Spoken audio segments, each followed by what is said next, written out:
ተወልጄ ያደኩት ሳውዲ አረቢያ ውስጥ በሙስሊም ቤተሰብ ሲሆን እንግሊዝኛና አረብኛ እናገራለሁ። 3 እህቶችና 2 ወንድሞች አሉኝ። የእናቴ ቤተሰቦች በጣም ጥብቅ ሙስሊሞች ናቸው። አባቴ ግን በሕይወት አልነበረም። በሳውዲ ያለው የትምህርት ስርዓት ለሴቶች በጣም መጥፎ ነበር። ወንዶች የተሻሉ አስተማሪዎችና የተሻሉ ትምህርት ቤቶች አሏቸው። በሳውዲ ውስጥ ሴቶች የሚያጋጥሟቸውን ግልጽ ፈተናዎችና ጠባብ አመለካከቶች ወደ ኋላ በመተው ከፍተኛ የትምህርት ነጥብ ስላመጣሁ የሳውዲ መንግስት የስኮላርሺፕ ፕሮግራም አካል በማዘጋጀት ወደ አሜሪካ ለመምጣት እድሉን አገኘሁኝ። ከሳውዲ መውጣት ለእኔ እንደ ህልም ነበር። እስረኛ ከእስር ቤት ወጥቶ አዲስ ህይወት እየጀመረ ያክል ነበር መስሎ የተሰማኝ። ከመንፈስ ጭንቀትና ከነበረኝ ተስፋ ቢስ ህይወት ነፃነትን ፈልጌ ነበር። የራስ መሸፈኛዬን ኒቃብ አውልቄ በአሜሪካን ዘይቤ መልበስ ወሰንኩኝ። አሁንም ቢሆን ነፃነት አልተሰማኝም። በህይወቴ ውስጥ የጎደለ ነገር እንዳለ አውቅ ነበር። ነገር ግን ምን እንደሆነና ፍላጎቴን እንዴት እንደማሟላ አላውቅም ነበር። በመማርበት ግቢ ውስጥ ሲንቲያ የምትባል ክርስቲያን ሴት በግቢው ውስጥ አገኘሁኝ። እሷ በህይወቴ ውስጥ እንደ ብርሃን ጭላንጭል ነበረች። ወደ እውነት የጠቆመችኝና የመራችኝ በጣም የቅርብ ጓደኛዬ ነበረች። ብዙም ሳይቆይ በክርስቶስ ላይ ያላትን እምነት ለእኔ ማካፈል ጀመረች። አብሬያት ብዙ ጊዜ ሄድኩኝ። ነገር ግን የመዳንን ሐሳብ በትክክል አልገባኝም ነበር። ምክንያቱም በእስልምና ኢየሱስ ክርስቶስ ነብይ እንጂ እግዚአብሔር አምላክ አይደለም ብዬ አመን ስለነበር ነው። በ2011 በአስተዳደርና የመረጃ ስርዓቶች በአሜሪካ እንደተመረኩኝ ስራ መፈለግ ጀመርኩ። በአሜሪካ ውስጥ ያለውን ነፃነት ከቀመስኩ በኋላ ወደ ሳውዲ የቀድሞ ህይወቴ መመለስ በፍጹም አልፈልግም ነበር። ሲንቲያ በቡልደር ሲኦ በሚገኘው የአባቷ ኩባንያ ውስጥ ስራ አገኘችልኝ። እሷም በሆራይዘንስ ኢንተርናሽናል በተሰኘ ዓለም አቀፍ የተማሪዎች ማዕከል እንድኖር አመቻቸችልኝ። እሱም የሙስሊሞች አገልግሎት ነው። እንደ ኤሮፓውያን አቆጣጠር በጥቅምት ወር 2011 ወደዚያ ተዛወርኩኝ። ከሙስሊም የመጡ ክርስትናን የተቀበሉ አዲስ አማኞችን አግኝቻለሁኝ። እነርሱ በእርግጥ ኢየሱስ ክርስቶስ አምላክና ጌታ እንደሆነ ያምናሉ። ከተለያዩ አረብ ሀገራት የመጡ ሰዎች እስልምናን ትተው ክርስቲያን ሲሆኑ ሳይ በጣም እደነግጥና እፈራ ነበር። ምስክርነታቸውን ለእኔ አካፍለዋል እና በሕይወታቸው ውስጥ የእግዚአብሔር ሥራ አስደንቆኝ ነበር። ይህም ጥያቄዎችን ለመጠየቅና ስለ ክርስትና የበለጠ ለመማር ከፊት እንድቀድም አድርጎኛል። በአንድ ወቅት ከእስልምና በተመለሱ ሰዎች ቤት የመጽሐፍ ቅዱስ ጥናት እንድካፈል ተጋበዝኩኝ። ያንን ቀን ነበር እየወደድኩት። ለእኔ እንደ ሰማይ እርቆኝ የነበረውን ቀን በአጠገቤ አገኘሁት። ስብሰባቸውን የጀመሩት በጸሎት እና በልመና አባታችን ሆይ በማለት ነበር። ከዚያም እርስ በርሳቸው በእውነት ጸለዩ። እዚያ ያጋጠመኝ ፍቅር ልቤን ነክቶታል። በእስልምና እንዲህ አይነት ፍቅር፣ እንዲህ ያለ እምነት አላየሁም ነበር። የማወቅ ጉጉት ስላደረብኝ መጽሐፍ ቅዱስን ከፈትኩና ስለ ትንሣኤ ማንበብ ጀመርኩ። መጽሐፍ ቅዱስ እንዲህ ይላል፣ በመንግሥተ ሰማይ ሰዎች አያግቡም አይጋቡም፣ እንደ ሰማይ መላእክት ይሆናሉ ይላል። የማቴዎስ ወንጌል ምዕራፍ 22 ቁጥር 23 ላይ ይህ ቃል ለእኔ የተወደደና የተቀደሰ ነበር።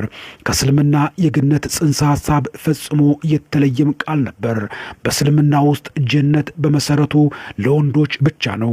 ወንዶች የሚደሰቱባቸው 72 ደናግል ሴቶችና የወይን ወንዞች ውስጥ ይኖራሉ ተብሎ ይጠበቃል። አንዲት ሴት ጀነት ከተገኘች ለአንድ ወንድ ካለችው 72 ደናግል ሴቶች ውስጥ አንዷ ትሆናለች። በሆራይዘንስ ኢንተርናሽናል ያሳለፍኳቸው 3 ወራት በፍጥነት ካለፉ በኋላ ወደ ካሊፎርኒያ ተመለስኩኝ። ከነዚያ ክርስቲያኖች ጋር ጊዜን እንዴት እንደማሳልፍ እናፍቅና በጉጉት እጠብቅ ነበር። በጣም ጥሩ ሰዎች ነበሩ፣ ግን ሰውን እንደሚያመልኩ ኢየሱስ ክርስቶስን አምላክ በማለታቸው ደግሞ እጅግ በጣም ውስጤ ሊቀበለው ያልቻለ ጉዳይ ነበር። ያካፈሉኝ ነገር ሁሉ ወደ አእምሮዬ ይመለስ ጀመር። እስልምና ላይ ላይ ያለኝን እምነት መጠራጠር ጀመርኩ። ሰዎች እስልምናን ትተው በህልም በራእይና መጽሐፍ ቅዱስን በማንበብ ክርስቲያን መሆናቸውን የሚያሳዩ ብዙ ምስክርነቶችን ተመለከትኩኝ። ለራሴ እያሰብኩ ነበር፣ ይህ አምላክ በእውነት ሕያው ነው።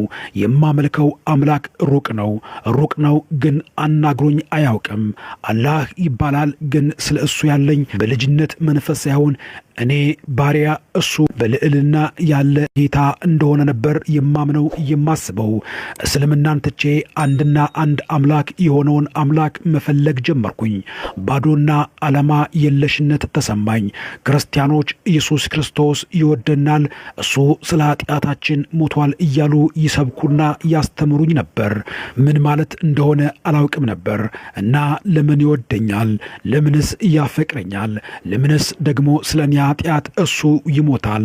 ስለዚህ የሚወደኝ ኢየሱስን የበለጠ ለማወቅና ስለ እሱም ለማጥናት ወሰንኩኝ።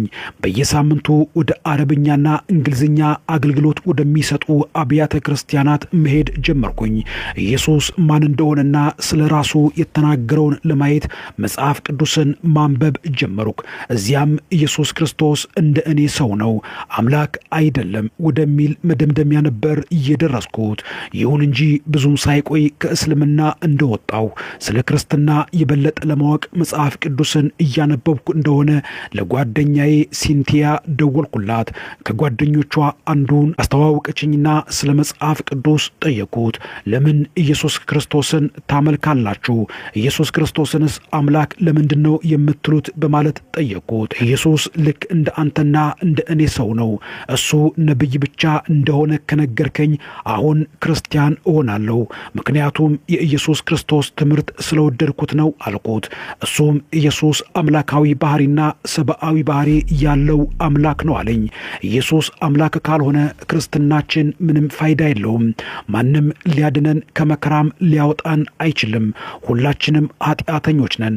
እናም አዳኝ፣ ፈዋሽ፣ መድኃኒት እንፈልጋለን። ኢየሱስ ክርስቶስ በመስቀል ላይ በመሞትና እንደገና ከሞት በመነሳት ከኃጢአታችን አድኖናል።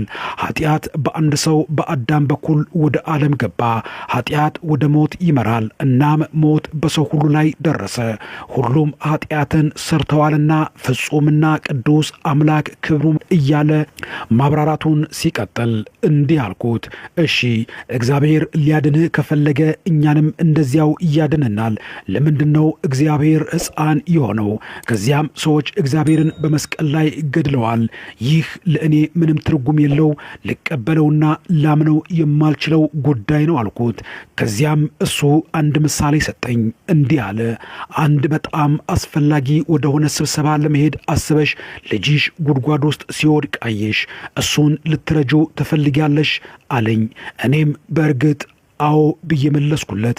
ለምን ሲል ጠየቀኝ። ልጄን ስለምወደው ነዋ አልኩት።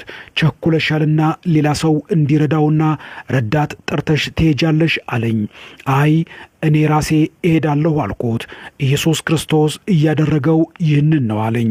እሱ እኛ በኃጢአት በወደቅን ሰዓት፣ በበደል በረከስንበት ሰዓት ላይ ሌሎች ነቢያትና ሐዋርያትን ሳይሆን እየላከው ፍጹም ለሚወደው የሰው ልጅ እሱ ራሱ ቀርቦ ነው ከመከራና ከፈተና ከፍዳም እያዳነን አለኝ። ምሳሌውን እጅግ በጣም ወደድኩት። ከዚያ በኋላ ምንም ማለት አልቻልኩም። ኃጢአተኛ ሆነሽ ለልጅሽ ይህንን ለማድረግ ፈቃደኛ ከሆንሽ እግዚአብሔር ምን ያክል ከአንቺ የበለጠ በፍጹም ፍቅሩ ለሚወደው ሰው ዋጋ ከፍሎ የሚያድነው ይመስልሻል? ብሎ ከውስጤ የቀረ ጥያቄ ፈጠረብኝ። ወደ ቤት ሄድኩና መጽሐፍ ቅዱስን እንደገና ማንበብ ጀመርኩ። በዚህ ጊዜ የእግዚአብሔርን ፍቅር እፈልግ ነበር። ለእኔ ካለው ፍቅር ተስፋ ቆርጬ ነበር። አይኖቼን ወደ ላይ አንስቼ ለመጀመሪያ ጊዜ ወደ ኢየሱስ ክርስቶስ ጸለይኩኝ። በፊቱም ተንበርክኬ እግዚአብሔር ኢየሱስ ክርስቶስን መለመን ጀመርኩ። እኔም ኢየሱስ ክርስቶስ ሆይ አንተ አምላክ ከሆንክ እባክህ የሆነ ነገር አሳየኝ አልኩት። ወደ መጽሐፍ ቅዱስ ተመለስኩና ይህንን ቃል ማንበብ ጀመርኩኝ። በፍቅር ፍርሃት የለም፣ ነገር ግን ፍጹም ፍቅር ፍርሃትን አውጥቶ ይጥላል። ምክንያቱም ፍርሃት ቅጣት አለውና የሚፈራም ሰው ፍቅሩ ፍጹም አይደለም የሚል አንደኛ ዮሐንስ ምዕራፍ 4 ቁጥር 18 ላይ ይህንን ጥቅስ እንዳነበብኩ የፈራ የፈራሁት ሁሉ ቀልጦ ጠፋ። የእግዚአብሔር መገኘት በክፍሉ ውስጥ በጣም ኃይለኛ እንደነበር በማወቅ ላይ ነኝ። እሱ ከእኔ ጋር ቢሆንም ከኋላዬ የቆመ ይመስለኛል። ወደ ኋላ ተመልሼ ተመለከትኩ። በአካል አላየውም፣ ግን እንደመለሰልኝና ከእኔ ጋር እንደነበር በልቤ እርግጠኛ ነበርኩ። በ2012 ልቤንና ሕይወቴን ለዚህ ጌታ ለዚህ ንጉሥ ቤዛዬ ለሆነው ለኢየሱስ ክርስቶስ ከፍቼ ሰጠው። ኢየሱስ ክርስቶስ አምላክ እንደሆነ ተገነዘብኩ። የጌታ ኢየሱስ ክርስቶስ ፍቅር ልቤን ማርኮታል። በእስልምና ፈጣሪ በጣም ሩቅ ነበር፣ ነገር ግን በክርስትና ውስጥ እሱ ኢየሱስ ክርስቶስ አፍቃሪ ነው። እሱ አባት፣ እኔ ልጅ ሆኜ ያለን ግንኙነት በዚህ ነበር እየተገለጸልኝ። በእስልምና ግን እኔ የፈጣሪ ባሪያ እንጂ ለእሱ ልጅ እሱም ለእኔ አባት መሆን አይችልም ነበር። ከእኔ ጋር መንፈሱም አሁን በውስጤ የክርስቶስ ይኖራል። የኢየሱስ ክርስቶስ ፍቅር ወደ እኔ መጣ፣ እናም ኃይሉ ተሰማኝ። እሱም ደስታንና ሰላምን፣ ምሕረትና ርኅራኄን ሰጠኝ። ከዚህ በፊት ያጋጥሞኝ አያውቅም። ኢየሱስ ክርስቶስ በእኔ ምትክ ለኃጢአቴ ሞቶ ተቀበረ። በሦስተኛው ቀን ደግሞ ከሞት ተነስቶ ተገለጠ። መቃብርን ድል ነስቶ በእኔ ውስጥ በሚኖረው መንፈስ ቅዱስና አዲስ ልብና አዲስ ማንነት ሰጠኝ። መጽሐፍ ቅዱስ የኃጢአት ደሞዝ ሞት ነውና የእግዚአብሔር የጸጋ ስጦታ ግን በኢየሱስ ክርስቶስ በጌታችን የዘላለም ሕይወት ነው። የተናደድኩበት አምላክ ለረዥም ጊዜ የሰማይ አባቴ ሳይሆን ባሪያው እንዳደረገኝ ነበር እየተሰማኝ። አሁን ኢየሱስ ክርስቶስን ካገኘው በኋላ ለእኔ የከፈለው ምሕረትና ያደረገው ፍቅር፣ የገለጠው መውደድና የከፈለው ቤዛነትን ሳስብ ኢየሱስ ክርስቶስን ሳላው የኖርኩባቸውና ያሳለፍኩባቸው ዘመናቶች እጅግ ከባድ በሆኑና አስጨናቂ በሆኑ የእስልምና ሕግ መኖሬን ሳስበው ያንን ዘመን በእርግማንና በጸጸት እንዳሳልፍ አድርጎኛል።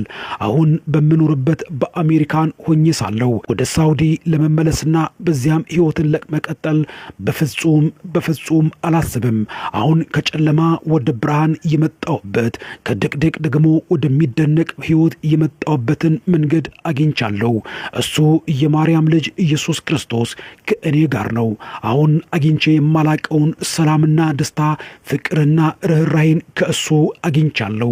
እንዲህ ያለውን እምነትን ይዤ በአረብኛም በእንግሊዝኛም ክርስቶስን ለማያውቁት ከአረብ ሀገራቶች ለመጡ ሙስሊሞች በማስተማርና ይህንንም ቃል በመግለጥ ላይ እገኛለሁኝ። ሰውን በየቀኑ ሰላማዊ ሕሊና የሚሰጠው ምን እንደሆነ ንገራችሁ። ለሰው መልካም ማድረግ